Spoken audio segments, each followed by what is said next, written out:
Hello and welcome to the Fast Track Travel Clinic with me, Simon Calder, and let's start with a flight to nowhere, as experienced by Jerome Duga from Jos in central Nigeria, who was trying to get from Lagos to Cotonou in Benin. After a 5-hour delay on the ground, the captain announced the plane was going nowhere and the flight was cancelled. Air Nigeria arranged a bus, but said we would get no refund if we took it, even though the usual bus fare is only 15% of the airfare. I declined the offer and asked for a refund on my ticket. I still have not heard from the airline. How long does a refund usually take? Jerome, an airline ticket is simply a promise to get you from A to B, but not necessarily on a plane, by train, boat or bus if necessary. Had you accepted the bus ride, you'd have had no claim against the airline, but you chose to decline the offer and asked instead for a refund, which Air Nigeria is obliged to provide, but no time limit is stipulated. From similar incidents in the past, your chances of a refund are highest if you paid with a credit card and can claim back from the financial institution that provided it. Next, Penelope Coley has the good fortune to live in Thailand's northern city, Chiang Mai, and she's coming to Europe to indulge her travel passion.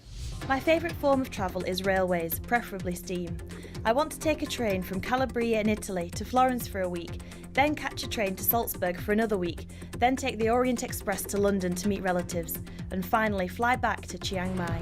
Penelope, I can't promise too much steam haulage on your trans-European adventure, but it will be an electrifying journey from the far south of Italy, across the Alps into Austria, and then on a piece of railway history through Switzerland and France to your family in Britain, which is the best place to find a specialist rail agent who can organise it all for you.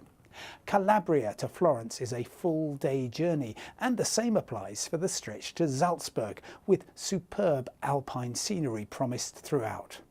The closest the Venice-Simplon Orient Express gets is Innsbruck, another great Austrian city that's a spectacular train ride away. From the Orient Express through Europe to the Americas, and Akanksha writes from the beautiful Atlantic outpost of Bermuda to say, I'm an Indian national living in Bermuda. I want to travel to Ecuador as a tourist. The visa information is ambiguous, and hence I'm writing to you.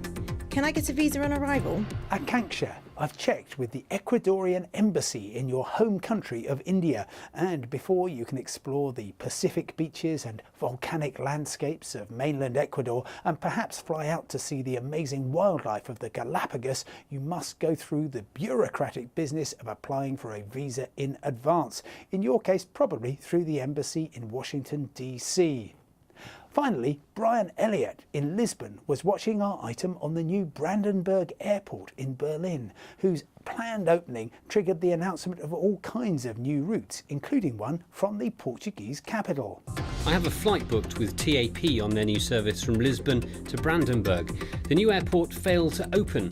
What are my rights? Brian, the opening of Berlin-Brandenburg was delayed by 9 months due to concerns over fire safety. Some airlines decided to go ahead with new routes, temporarily using the existing Berlin airports of Tegel and Schönefeld, while others, including TAP Portugal, postponed their plans. TAP is rebooking passengers like you on connecting flights from its Star Alliance partners. And because the change was made with more than 2 weeks' notice, you are not due any compensation. Whatever your travel quandary, email fasttrack@bbc.com and I'll do my best to find you an answer. For now, from me, Simon Calder, goodbye and see you next time.